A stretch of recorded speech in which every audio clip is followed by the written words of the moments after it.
Welcome welcome to new session. আজকে আমরা general knowledge অর্থাৎ জিকে থেকে কিছু গুরুত্বপূর্ণ কোশ্চেন আলোচনা করব এবং বাছাই করা কোশ্চেন অ্যান্সার আলোচনা করব। আজকের আমরা যেগুলো আলোচনা করছি দেখো কিছু কোশ্চেন জিএনএম এনএম প্রিভিয়াস ইয়ারে এই জায়গা থেকে কোশ্চেনগুলো দিয়েছিল জেনারেল নলেজ থেকে।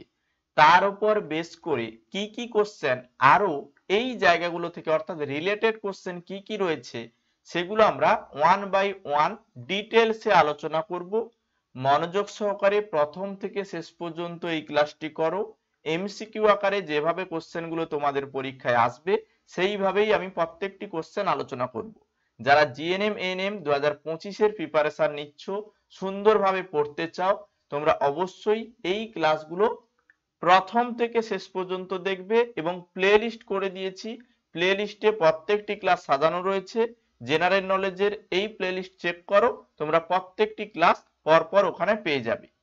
আর যদি তোমাদের মনে হয় যে আমরা পেইড ব্যাচে ভর্তি হতে চাই, প্রত্যেকটি সাবজেক্টের উপরে একদম জেনারেল নলেজ হোক, লাইফ সায়েন্স হোক, প্রত্যেকটি সাবজেক্টের উপরে ডিটেলস ক্লাস, এই ডিটেলস ক্লাস আমরা করতে চাই, তাহলে তোমরা আমাদের পেইড ব্যাচে যুক্ত হতে পারো। এখন থেকে পরীক্ষার আগে পর্যন্ত সম্পূর্ণ নতুন ব্যাচে অ্যাডমিশন চলছে। এই সম্পূর্ণ নতুন ব্যাচে টোটাল কোর্স ফি আমরা রেখেছি 699 টাকা। ওয়ান টাইম পেমেন্ট, একবার পেমেন্ট করলে life science, physical science, mathematics, English, GK, reasoning এই 6টি সাবজেক্টে প্রত্যেক দিন সন্ধ্যে থেকে 6টা থেকে প্রত্যেক দিন আমাদের লাইভ ক্লাস হয়। লাইভ ক্লাসগুলো করতে পারবে। কোনো কারণে ক্লাস মিস করলে সেগুলো recording class, mock test, suggestion set সমস্ত কিছুই পাবে।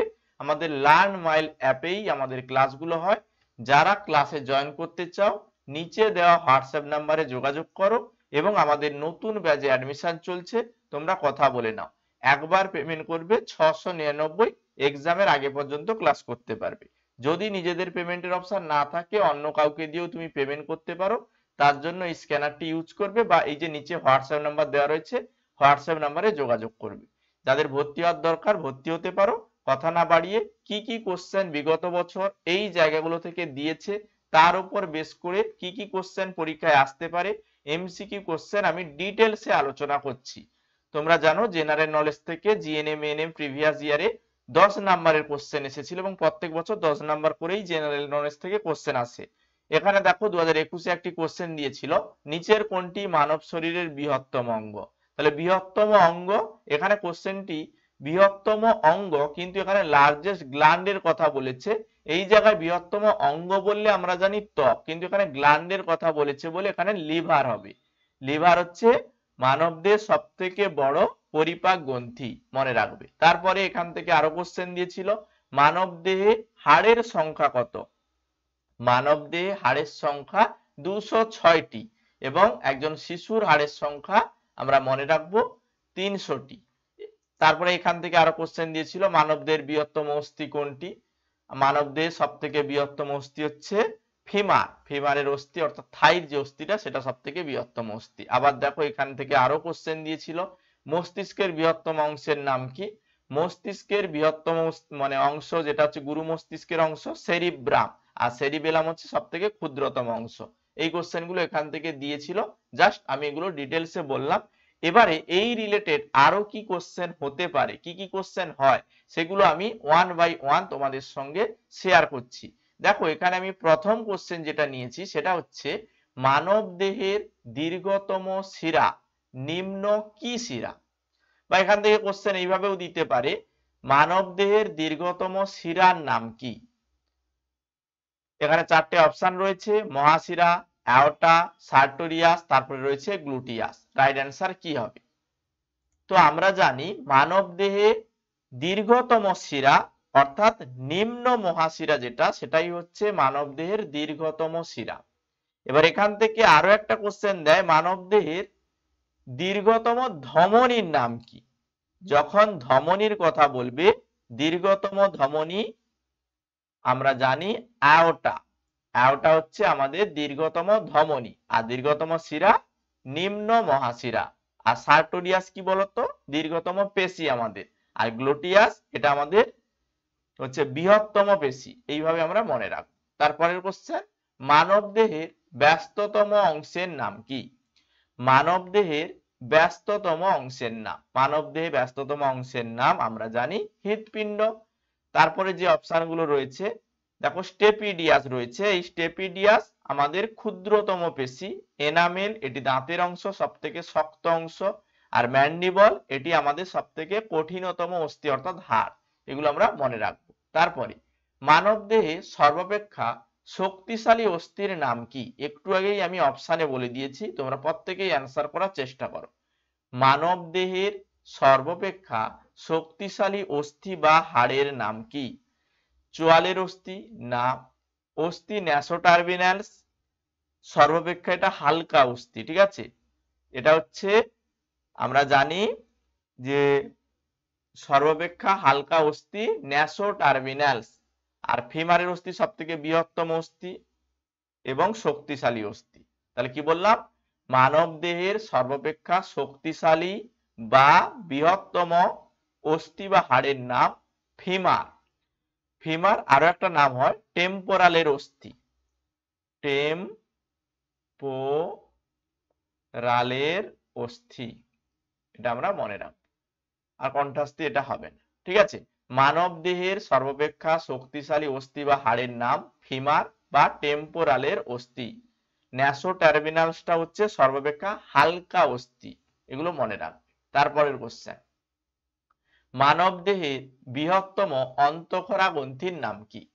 মানব দেহের বৃহত্তম অন্তঃক্ষরা গ্রন্থির নাম কি? প্লীহা, যকৃৎ, pineal body, thyroid. Right answer কি হবে? মানব দেহের বৃহত্তম অন্তঃক্ষরা গ্রন্থি অপশানে রয়েছে দেখো প্লীহা, প্লীহা হচ্ছে বৃহত্তম লসিকা গ্রন্থি। যকৃৎ, যকৃৎ হচ্ছে মানব দেহের সব থেকে বড় পৌষ্টিক গ্রন্থি, পৌষ্টিক গ্রন্থি লিভার বা যকৃৎ। আর পিনিয়াল বডি এটা হচ্ছে মানব দেহের ক্ষুদ্রতম অন্তঃক্ষরা গ্রন্থি। আর বৃহত্তম অন্তঃক্ষরা গ্রন্থি হচ্ছে থাইরয়েড গ্রন্থি, ঠিক আছে। প্রত্যেকটি অপশন এইভাবে তোমরা মনে রাখবে, যেভাবে বলছি খাতায় শর্ট নোট করবে, যেমনটা আমরা আমাদের পেইড ব্যাচের স্টুডেন্টদের এইভাবে শর্ট নোট করে সুন্দর করে লিখিয়ে দেওয়া হয় যাতে তারা মনে রাখতে পারে। তুমি চাইলেও এইভাবে শর্ট নোট করে পড়তে পারো। এর পরের কোশ্চেনে আমরা চলে যাব। পরের কোশ্চেন কি বলছে? পরের কোশ্চেন এইটা রয়েছে, মানব দেহে দীর্ঘতম কোষ কোনটি? মানব দেহের দীর্ঘতম কোষের নাম গ্রানিউলোস কোষ, তারপরে রয়েছে স্নায়ু কোষ, সেরিবেলামের, তারপরে কোনোটিই নয়। তো আমরা জানি মানব দেহের দীর্ঘতম যে কোষ সেটা হচ্ছে স্নায়ু কোষ। কি বললাম? মানব দেহের দীর্ঘতম কোষ স্নায়ু কোষ। আর সেরিবেলামের যেটা গ্রানিউলোসা কোষ, এই গ্রানিউলোসা কোষ হচ্ছে মানব দেহের ক্ষুদ্রতম কোষ।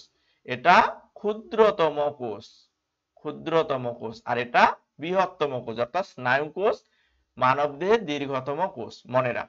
তারপরের কোশ্চেন, মানব দেহের বৃহত্তম লালা গ্রন্থির নাম কি? মানব দেহের বৃহত্তম লালা গ্রন্থির নাম কি? যকৃৎ, প্যারোটিড গ্রন্থি, এওবি উভয়, কোনোটিই নয়। তো আমাদের মনে রাখতে হবে যে মানব দেহের বৃহত্তম লালা গ্রন্থির নাম প্যারোটিড গ্রন্থি। আমাদের এক জোড়া প্যারোটিড গ্রন্থি রয়েছে দুই চোয়ালের দুই দিকে, তাহলে আমরা মনে রাখবো মানব দেহের বৃহত্তম লালা গ্রন্থি প্যারোটিড গ্রন্থি। আর যকৃৎ হচ্ছে বৃহত্তম পৌষ্টিক গ্রন্থি। এই দুটো অংশ অবশ্যই মনে রাখতে হবে। এই কোশ্চেনের অ্যান্সার মানব দেহের বৃহত্তম লালা গ্রন্থি প্যারোটিড গ্রন্থি, অবশ্যই মনে রাখবে। এবছরের জন্য খুবই ইম্পর্টেন্ট, স্টার মার্ক করে দিলাম আমি। তারপরের কোশ্চেন, মানব দেহে সর্বাপেক্ষা পাতলা ত্বকের নাম কি? মানব দেহের সর্বাধিক পাতলা ত্বকের নাম কি? কনজাংটিভা, হাত, পায়ের তালু, এওবি উভয়, কোনোটি নয়। তো আমাদের মনে রাখতে হবে মানব দেহের সর্বাধিক পাতলা ত্বক যেটা হচ্ছে কনজাংটিভা, চোখের কনজাংটিভার যে ত্বক মানব দেহের সর্বাপেক্ষা পাতলা ত্বক। হাত বা পায়ের তালুর যে ত্বক ওটা কিন্তু মোটা ত্বক, এটা আমরা মনে রাখবো। এবারে অনেক স্টুডেন্ট বলবে স্যার এগুলো তো স্যার সব জীবন বিজ্ঞানের অংশ, লাইফ সায়েন্সের অংশ, আপনি কেন বলছেন যে জিকে জিকে? দেখো, জেনারেল নলেজ এমন একটি সাবজেক্ট সেখানে লাইফ সায়েন্স, ফিজিক্যাল সায়েন্স, ইতিহাস, ভূগোল, বিজ্ঞান সমস্ত অংশ নিয়েই কিন্তু জেনারেল নলেজটা হয়ে থাকে। আর জীবন বিজ্ঞানের এই অংশটা জেনারেল নলেজের পার্ট হিসেবে এএনএম জিএনএম প্রিভিয়াস ইয়ারে আমরা বারবার দেখেছি, প্রত্যেক বছর মিনিমাম একটি কোশ্চেন দেবেই দেবে। সেই জন্য এই অংশগুলোকে আমরা আলাদা পার্ট হিসেবে আলোচনা করছি। আমাদের পেইড ব্যাচের স্টুডেন্টদেরও আমি পড়িয়েছি, তোমাদেরকেও সুন্দর করে বোঝাচ্ছি, প্লে লিস্টে প্রত্যেকটি ক্লাস সাজিয়ে দিচ্ছি, ক্লাসগুলো দেখবে, প্র্যাকটিস করবে।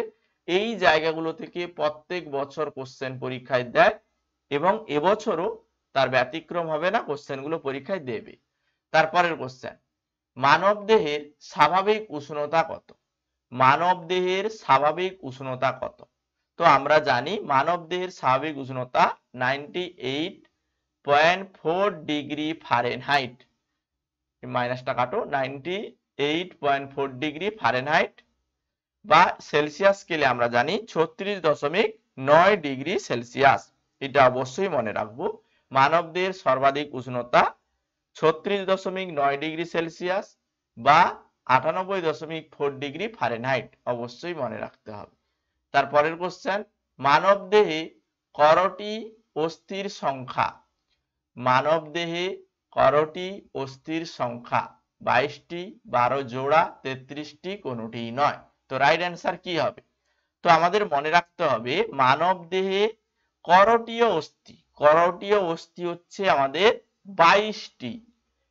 কেন 22টি বলছি? কারণ আমাদের করটীয় অস্থি 22টি, কিন্তু 12 জোড়া হচ্ছে করটীয় স্নায়ু।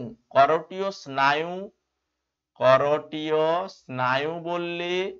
স্নায়ু বললে তখন 12 জোড়া হয়, আর 22টি হচ্ছে করটি অস্থি, মনে রাখবে। আর 33টি আমাদের মেরুদণ্ডে যে কোষেরুকা, সেই কোষেরুকার সংখ্যা 33টি। এইভাবে আমরা মনে রাখবো। তারপরের কোশ্চেন, মানব দেহে মোট পাঁজরের সংখ্যা কত? মানব দেহে মোট পাঁজরের সংখ্যা কত? 7টি, 80টি, 12 জোড়া, কোনোটি নয়। তো পাঁজরের সংখ্যা এখানে বলেছে, মনে রাখতে হবে যে আমাদের টোটাল 12 জোড়া পাঁজরের হাড়, অর্থাৎ পাঁজরের সংখ্যা, তাহলে 12 জোড়া হবে রাইট অ্যান্সার। আর আমাদের শরীরে 7টি গ্লিবাদেশীয় কোষেরুকার সংখ্যা, মানে 7টি গ্লিবাদেশীয় কোষেরুকা রয়েছে এবং 80টি অক্ষীয় কঙ্কালে অস্থির সংখ্যা বা অস্থি রয়েছে। এগুলো আমরা মনে রাখতে পারি। তারপরের কোশ্চেন, মানব দেহে সুষুম্না স্নায়ুর সংখ্যা কত? এটা সবাই জানো, মানব দেহে সুষুম্না স্নায়ু 31 জোড়া এবং মানব দেহে উপাঙ্গীয় অস্থির সংখ্যা 126টি। এগুলো আমরা মনে রাখতে পারি। তারপরের কোশ্চেন, যেগুলো আমি বলে দিচ্ছি শর্ট নোট করতে বলছি, খাতায় লিখবে এবং শুধুমাত্র যে ক্লাস দেখে নেবে এমনটা নয়, নোট ডাউন করবে বা স্ক্রিনশট করেও তুমি মনে রাখতে পারো। লোহিত রক্তকণিকার গড় আয়ু কত? লোহিত রক্তকণিকার গড় আয়ু কত?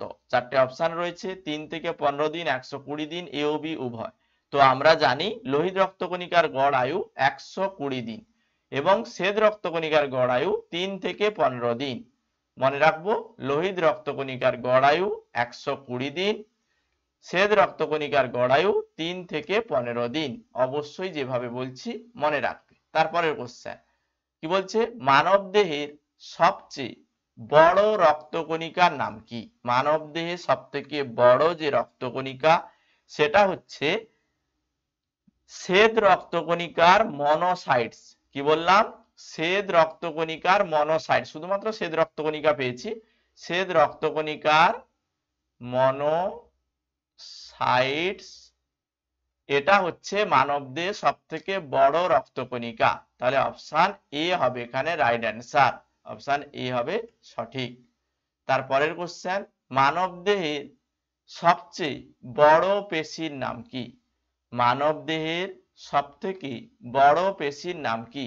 গ্লুটিয়াস ম্যাক্সিমাস, স্ট্র্যাপেডিয়াস, এ ও বি উভয়। তো মানব দেহের সব থেকে বড় পেশির নাম মনে রাখবো, সব থেকে বড় পেশি গ্লুটিয়াস ম্যাক্সিমাস, সব থেকে ছোট পেশি স্ট্র্যাপেডিয়াস। পরীক্ষার হলে এইভাবে পাশাপাশি অ্যান্সার গুলো থাকে, ঠিক আছে? বড় বললে গ্লুটিয়াস ম্যাক্সিমাস, ছোট বললে স্ট্র্যাপেডিয়াস।